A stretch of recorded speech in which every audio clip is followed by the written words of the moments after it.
Hello fresher, स्वागत आहे तुमचं आपल्या चॅनलमध्ये ज्याचं नाव आहे फ्रेशर्स गाईड. आजच्या व्हिडिओचा टॉपिक असा आहे की करिअर गॅप कसा मॅनेज करावा. तर सर, तुम्ही आम्हाला सांगा की करिअर गॅप मॅनेज करायच्या अगोदर तुम्ही आम्हाला सांगा की करिअर गॅप म्हणजे काय आणि करिअर गॅप का पडतो. ओके. सो करिअर गॅप म्हणजे जो आपल्या जॉबच्या आणि आपल्या एज्युकेशनच्या मधला जो गॅप असतो, तर त्याला आपण करिअर गॅप असं म्हणतो. येस, की आपलं बरोबर. एज्युकेशन किंवा आपली जी काही डिग्री असेल, बॅचलर डिग्री किंवा मास्टर डिग्री झाल्याच्या नंतर जो आपल्याला जॉब मिळेपर्यंतचा जो गॅप असतो, that is called career gap. त्याला करिअर गॅप असं म्हणतात. सो तो करिअर गॅप का पडतो, तर त्याचे वेगवेगळे खूप सारे रिझन्स आहेत किंवा बरेचसे स्टुडंट असे आहेत की त्यांचा करिअर गॅप हा असतोच. असे खूप कमी स्टुडंट आहेत की ज्यांना डिग्री झाल्याच्या नंतर लगेचच जॉब मिळतो किंवा ज्यांना कॅम्पस प्लेसमेंट मिळते. येस, बरोबर. असे खूप कमी लोक आहेत. सो बऱ्यापैकी स्टुडंटचा हा करिअर गॅप पडतच असतो. त्यामध्ये काही जास्त मोठी गोष्ट नाही आहे ती करिअर गॅप पडणं. आणि आय टी सारख्या फील्डमध्ये तर ती खूप मोठी गोष्ट नाही आहे, कारण तुम्ही फ्युचरमध्ये जॉब करत असतानाही तुमचे गॅप्स पडू शकतात. सो पण हा खूप महत्त्वाचा गॅप असतो. नंतरचे गॅप मॅनेजेबल असतात, पण या गॅपमुळे बऱ्याचशा स्टुडंटचे करिअरमध्ये खूप सारे प्रॉब्लेम्स आलेले आहेत किंवा जॉबमध्ये खूप जास्त स्ट्रगल तुम्हाला करावं लागतो. येस, बरोबर. तर हा गॅप पडतो ॲक्च्युली कशामुळे, की बरेचसे स्टुडंट हे काय होतं, ज्यावेळेस तुम्ही बॅचलर डिग्री घेऊन बाहेर निघता, तर त्यामधून असं आहे की कॅम्पस प्लेसमेंटमधून खूप कमी लोक प्लेस होतात, की जे येस, की बरोबर. कॉलेजच्या प्लेसमेंटमधून होतात. तर मग जे बाकीचे राहिलेले स्टुडंट असतील, राईट, तर ते लोक काय करतात, मग त्यांच्याकडे ऑप्शन असं असतं की ते पुणे, मुंबई, हैदराबादच्या ठिकाणी क्लासेससाठी जातात. परत तिथून मग स्किल अपग्रेड करून कुठेतरी मग ऑफ कॅम्पस ड्राईव्हसाठी अप्लाय करणं असेल किंवा कुठे वॅकन्सी असतील, रेफरन्सने असेल, अशा पद्धतीने जॉब सर्च करायचा ते प्रयत्न करत असतात. सो मग या वेळेमध्ये जे तुम्ही क्लासेस करता, त्यानंतर तुम्ही कुठेतरी रेफरन्सनी जॉब शोधता, तर यामध्ये त्यांचा गॅप होत असतो. ठीक आहे. येस, तर बरोबर. मग हा गॅप म्हणजेच आपण कन्सिडर करू शकतो that is a career gap. Yes. So मग माझं एकच सांगणं आहे की हा करिअर गॅप कशामुळे होतो, की तुम्ही जर लास्ट इयरला असताना जर तुम्ही तुमची काळजी घेतली की आपल्याला कशामध्ये फ्युचर करायचं आहे, राईट, येस, तुमचं जर बरोबर. पहिले डिसाईड असेल, त्यानंतर मग त्याच्यासाठी लागणारं स्किल सेट आपण कसं अपग्रेड केलं पाहिजे, या जर गोष्टी तुम्ही लास्ट इयरला किंवा अंडर ग्रॅज्युएशनमध्ये जर या गोष्टी केल्या, तर मला वाटतं की करिअर गॅप पडणार नाही. मग करिअर गॅप हा त्याच्यामुळेच पडतो की तुम्ही लास्ट इयरला या गोष्टीची काळजी घेत नाही. येस, तुम्ही बरोबर. टेक्निकल स्किल अपग्रेड करत नाही, त्याच्यानंतर तुमचा प्लॅटफॉर्म ठरलेला नसतो किंवा स्किल सेट ठरलेलं नसतं की मला डेटा सायन्स करायचं आहे, जावा करायचं आहे, पायथन करायचं, या गोष्टी तुमच्या फिक्स नसतात. येस, बरोबर. मग याच कारणामुळे तुमचा करिअर गॅप पडत असतो. मग आता बरेचसे असे काही मार्केटमध्ये स्टुडंट आहेत ज्यांचा 1 वर्ष, 2 वर्ष, 3 वर्ष असा करिअर गॅप आहे. तर मला वाटतं मूळ रिझन किंवा ॲक्च्युअल रिझन त्याचं काय असेल, तर तुम्ही जे काही प्री रिक्विजिट असतात before going to the job, तर ते प्री रिक्विजिट किंवा लास्ट इयरला काय गोष्टी आपण केल्या पाहिजेत, काय नाही केल्या पाहिजेत, या गोष्टीमुळेच तुमचा करिअर गॅप हा पडत असतो. येस, बरोबर. बरोबर. जसं की सर तुम्ही आता सांगितलं की बऱ्याच स्टुडंटचं असं असतं की त्यांचं डोमेन फिक्स नसतं. मग ते फिक्स करण्यामध्ये त्यांचे 5-6 महिने जातात. तिथून नंतर ते क्लासेस करणार. बरोबर. त्याच्यामुळं बरोबर. जसं की त्यांचा करिअर गॅप पडतो. बरोबर. तर मग अशा स्टुडंटसाठी जे की ज्यांचा करिअर गॅप ऑलरेडी आहे, त्यांनी हा करिअर गॅप कसा मॅनेज केला पाहिजे? ओके. सो हा खूप मोठा आणि खूप लोकांना पडलेला हा प्रश्न आहे येस, किंवा बरोबर. खूप लोकांचे हे क्वेश्चन्स येतात. आता आपल्या व्हिडिओच्या कमेंटमध्ये पण बऱ्याच लोकांचे क्वेश्चन्स आहेत की करिअर गॅप कसा मॅनेज केला पाहिजे. येस, मी बरोबर. 2021 पास आउट आहे, 22 पास आउट आहे. तर मग मी याला मॅनेज कशा पद्धतीने केलं पाहिजे किंवा मी याला कशा पद्धतीने मॅनेज करायला पाहिजे. तर बघा की करिअर गॅप मॅनेज करायचं असेल तर काही गोष्टी आहेत की त्या गोष्टी तुम्हाला कराव्या लागतील. पण एक गोष्ट फिक्स आहे की जसं फ्रेशर्सला जॉबच्या वॅकन्सी असतील किंवा जे फ्रेश पासआउट असतील, येस. तर त्या प्रमाणामध्ये तुमच्यासाठी जॉब वॅकन्सी अवेलेबल नाही आहे. की येस, जर तुम्ही बरोबर. 23 पासआउट आहेत, 22 आहेत, 21 आहेत, तर आज 23 पासआउटला पण तेवढ्या वॅकन्सी नाहीत, बिकॉज 24 पासआउट किंवा जे ॲपियर आहेत आता, तर त्यांच्यासाठी पण वॅकन्सी खूप मार्केटमध्ये सध्या अवेलेबल आहे. तर होतं काय, याच्यासाठी मॅनेज जर करायचं असेल तर तुमचा पहिली गोष्ट तुम्हाला आयडेंटिफाय करावं लागेल की आपला जो करिअर गॅप पडलाय, तर तो करिअर गॅप कशामुळे पडलाय. ठीक येस, आहे, बरोबर ऍक्च्युअल आहे. तुम्ही तुमचं स्किल सेट अपग्रेड करण्यामध्ये तुमचा हा करिअर गॅप पडलाय, की तुम्हाला तुम्हाला ते आयडेंटिफाय करावं लागेल की ऍक्च्युअल तुमचा करिअर गॅप कशामुळे पडलाय. Yes, जर तुम्ही बरोबर. स्किल सेट अपग्रेड करण्यामुळे तुमचा करिअर गॅप पडला असेल तर डेफिनेटली तुम्हाला कुठे ना कुठेतरी जॉब लागून जाईल. बट तुमचा करिअर गॅप याच्यामुळे पडलाय की तुमच्या इंटरव्ह्यूज क्लिअर नाही होत आहेत. त्यानंतर तुम्ही वेगळ्या कुठल्या तरी फील्डसाठी जात होता. म्हणजे फॉर एक्झाम्पल खूप सारे असे ग्रॅज्युएशन झालेले लोक आहेत की जे कॉम्पिटेटिव्ह एक्झामची तयारी करतात, Yes, राईट, बरोबर. एमपीएससी युपीएससी जशी तयारी करतात आणि तिकडे जर सक्सेस नाही मिळाला तर परत आयटी मध्ये येण्यासाठी ट्राय करतात. असे खूप Yes, सारे बरोबर. एक्झाम्पल्स आपल्याकडे आहेत. सो मग याच्यामुळे काय होतं की तुम्ही एक तर नॉलेज पासूनही दूर गेलेले असता आणि त्याच्यानंतर तुमच्याकडे ते मागच्या जे काही गोष्टी झाल्या तर त्याचंही नॉलेज तुमच्याकडे कमी होऊन जातं. मग तिथून पुढे तुम्ही कुठले तरी कोर्सेस करणार, नॉलेज गेन करणार आणि मग कुठेतरी अप्लाय करायला सुरुवात करणार. तर मला असं वाटतं की पहिलं या गोष्टी डिपेंड आहेत की when we talked about the how to manage the career gap, Yes. Right, we should know that की वेअर वी आर. ठीक आहे. So we should know, so we need to analyse our self first. ठीक आहे. तर पहिलं तुम्ही स्वतःला analyse केलं पाहिजे की आपला करिअर गॅप कशामुळे आहे. जे मग त्याचे खूप सारे रिझन्स जसे मी तुम्हाला सांगितले की मे बी तुम्ही दुसऱ्या फील्डसाठी जात असाल, कॉम्पिटेटिव्ह एक्झाम असेल, किंवा तुम्हाला स्किल सेट अपग्रेड करण्यामध्ये वेळ गेला, किंवा तुमचे इंटरव्ह्यू क्लिअर करण्यामध्ये वेळ गेला, Yes, किंवा बरोबर. तुम्हाला कॉलच खूप कमी आले, किंवा हे पण रिझन्स त्याच्यामध्ये आहेत. तर पहिलं मला वाटतं की स्वतःला तुम्ही तुमचं आयडेंटिफाय केलं पाहिजे की आपण कशामुळे आपला करिअर गॅप पडलाय.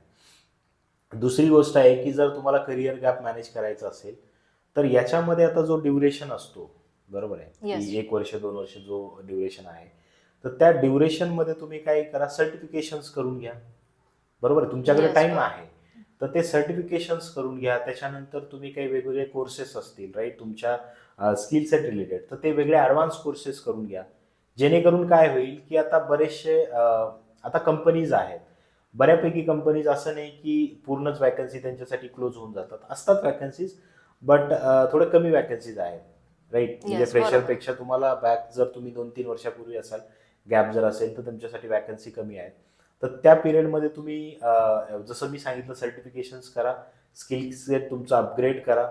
मे बी तुमचे स्किल सेट अपग्रेड केल्यामुळे किंवा तुम्ही स्किल सेट हायलाईट केल्यामुळे तुम्हाला कॉल फ्रिक्वेन्सी वाढू शकते, किंवा तुम्हाला HR कडून कॉल्स येऊ शकतात, बरोबर आहे. Yes, बरोबर.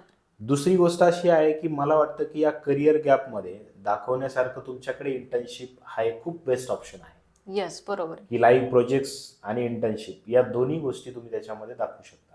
आता इंटर्नशिपचा फायदा कसा होईल तुम्हाला माहिती आहे का, की इंटर्नशिप म्हणजे काय, की तुम्ही लाईव्ह प्रोजेक्टवरती कुठेतरी काम केलंय, बरोबर आहे. Yes, तर बरोबर. याचा फायदा कंपनीला काय होतं की हा ऑलरेडी यांनी प्रोजेक्टवरती काम केलं म्हणल्याच्या नंतर ॲज अ फ्रेशर म्हणून जरी घेतलं तर ऑलरेडी इंटर्नशिपचा एक्सपिरियन्स असल्यामुळे त्याला अजून थोडं वेटेज वाढतं त्याचं. Yes, बरोबर आहे. सो मग या गोष्टी तुम्ही मॅनेज करण्यासाठी केल्या पाहिजेत, असं असं मला वाटतं की तुम्ही त्या गोष्टी अपग्रेडच करत राहिलं पाहिजे आणि तुम्ही स्वतःला प्रूव्ह केलं पाहिजे Yes, की मी बरोबर. कसा बेस्ट आहे दुसऱ्यांपेक्षा. ठीक आहे.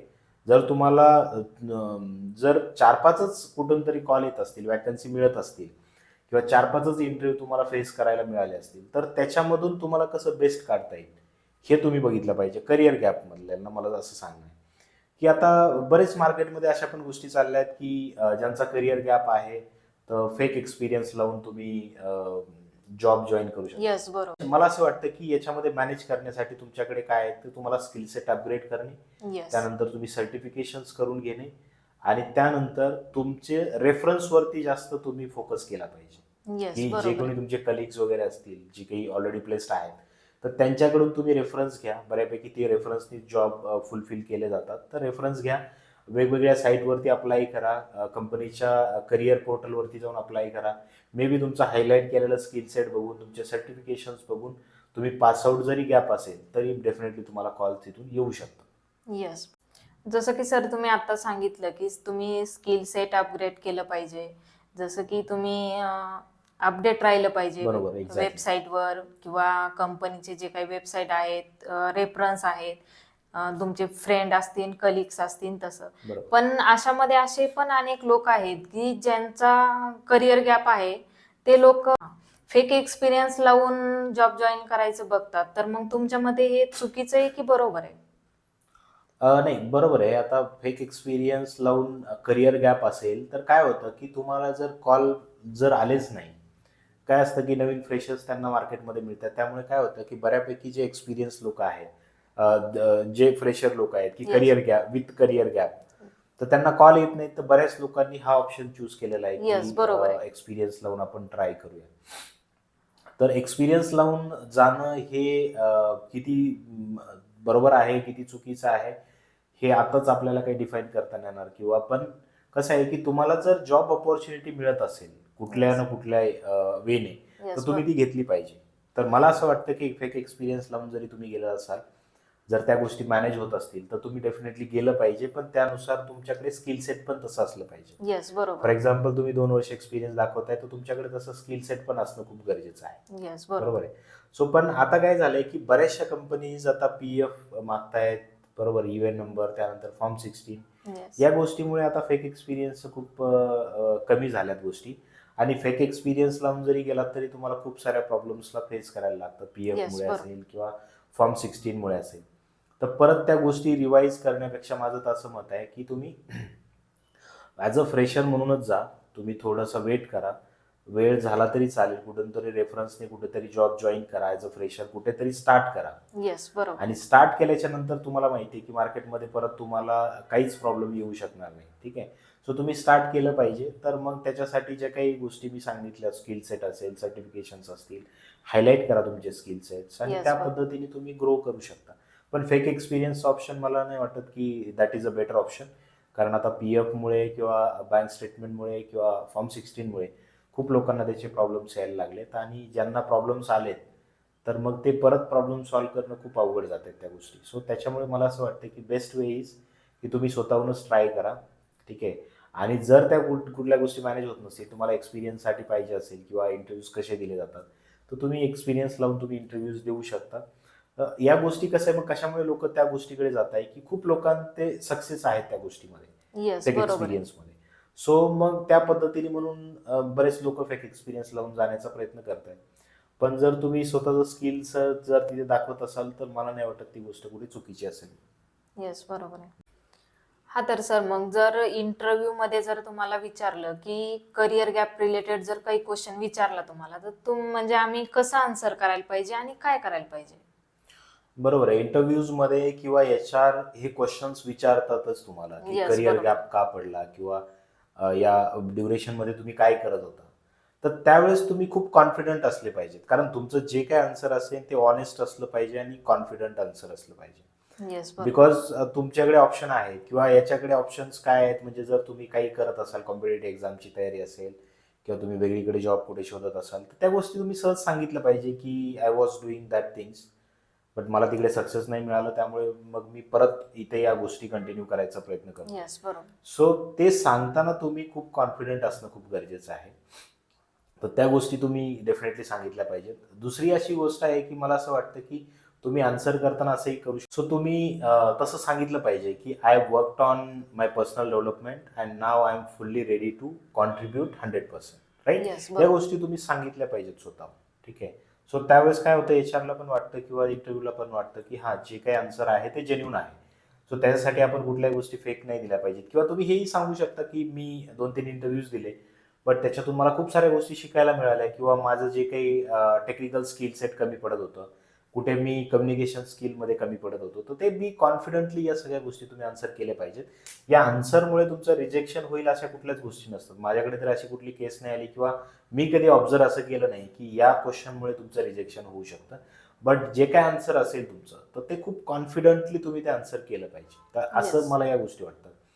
आणि दुसरी गोष्ट अशी सांगायला राहिली त्याच्यामधून किंवा करिअर गॅप कसा मॅनेज करायचा, तर त्याच्यामध्ये ना, तर तुम्ही फ्रीलान्सिंगचं जे काही वर्क असेल, तर तुम्ही एक्सपिरियन्समध्ये फ्रीलान्सिंगचा एक्सपिरियन्स दाखवू शकता की जो तुम्ही करिअर गॅप आहे त्यामध्ये एक्सपिरियन्समध्ये तुम्ही फ्रीलान्सिंगचा एक्सपिरियन्स दाखवू शकता. आणि त्यामध्ये छोटे मोठे प्रोजेक्ट्स करून तुम्ही तुमचे गिटअप वरती तुम्ही काय करू शकता, पुश करू शकता त्याचे कोर्स. Yes, right. बरोबर. आणि ज्यावेळेस तुमचे इंटरव्ह्यूज होतील तर त्यावेळेस तुम्ही शो करू शकता की माझ्याकडे हा एक्सपिरियन्स आहे किंवा मी हे प्रोजेक्ट्स वगैरे केलेले आहेत, छोटे मोठे जे काही प्रोजेक्ट्स असतील. तर फ्रीलान्सिंग, तुमचे इंटर्नशिप आणि तुमचे जे काही तुम्ही प्रॅक्टिस केलं आहे, तर गिटअपवरती जे काही पुश केलं तुम्ही कोड, तर या गोष्टीचा पण खूप चांगला इम्पॅक्ट इंटरव्ह्यूवर वरती होतो. किंवा जिथे कुठे रेफरन्स आपण देणार आहे तिथे पण त्याचा चांगला इम्पॅक्ट होतो. सो गॅप मॅनेज करण्यासाठी मला वाटतं हे बेस्ट ऑप्शन्स आहे. ठीक आहे. येस, बरोबर आहे. कुठले जसं की तुम्ही तुमचं स्किल सेट अपग्रेड करणं, काहीतरी तुमच्याकडे युनिक असलं पाहिजे, सर्टिफिकेशन्स तुमचे कंप्लीट झालेले असले पाहिजेत. त्याच्यानंतर मी जसं सांगितलं की तुम्ही फ्रीलान्सिंगचा एक्सपिरियन्स त्याच्यामध्ये ऍड करा, तुम्ही इंटर्नशिप त्याच्यामध्ये शो करा. त्याच्यानंतर तुम्ही जे काही केलंय तर या गोष्टी तुमचे गिटअपवरती सगळ्या गोष्टी असणं खूप गरजेचं आहे, जेणेकरून जर इंटरव्ह्यूला तुम्ही दाखवलं तर त्याचा एक वेगळा इम्पॅक्ट तुमच्या प्रोफाईलवरती किंवा तुमच्या कॅन्डिडेचरवरती तो इम्पॅक्ट होत असतो. सो मला वाटतं या सगळ्या गोष्टी जर तुम्ही केल्या तर करिअर गॅप हा काही लई जास्त मोठी गोष्ट नाही. बट डेफिनेटली तुमच्यासाठी चॅलेंजेस आहेत, कारण नवीन फ्रेशर्स मार्केटमध्ये येत आहेत. नवीन फ्रेशर्स मार्केटमध्ये आल्यामुळे त्यांच्यासाठी वॅकन्सीज जात आहेत, मग तुमच्याकडे खूप कमी वॅकन्सीज आहेत. बट अशा खूप साऱ्या कंपनीज पण आहेत की ज्या 2021, 22, 23 हे पण कॅन्डिडेट्स अजून पण ते लोक घेतात. ठीक आहे, त्यांना येस, माहिती आहे बरोबर आहे. की 100% लोकांना जॉब नाही मिळत आहे, की अजून खूप सारं टॅलेंट मागे आहे.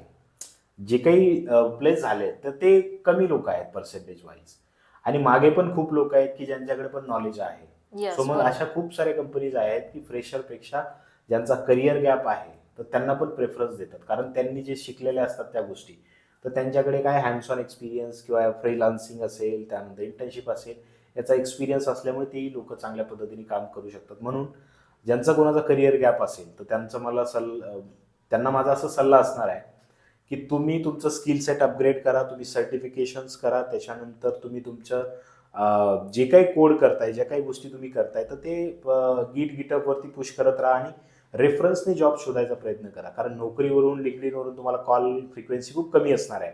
तर तुम्ही रेफरन्सने जॉब शोधायचा प्रयत्न करा. रेफरन्सने तुम्हाला जॉब याच्यापेक्षा जास्त लवकर लागेल. येस, बरोबर. राईट. Thank you sir. यामधून ज्यांचा करिअर गॅप आहे त्यांना चांगला आणि खूप महत्त्वाचा सल्ला दिल्याबद्दल थँक्यू.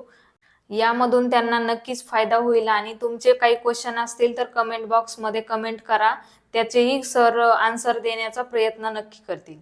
थँक्यू. व्हिडिओ आवडला असेल तर चॅनलला लाईक, शेअर अँड सबस्क्राईब करायला विसरू नका. थँक्यू.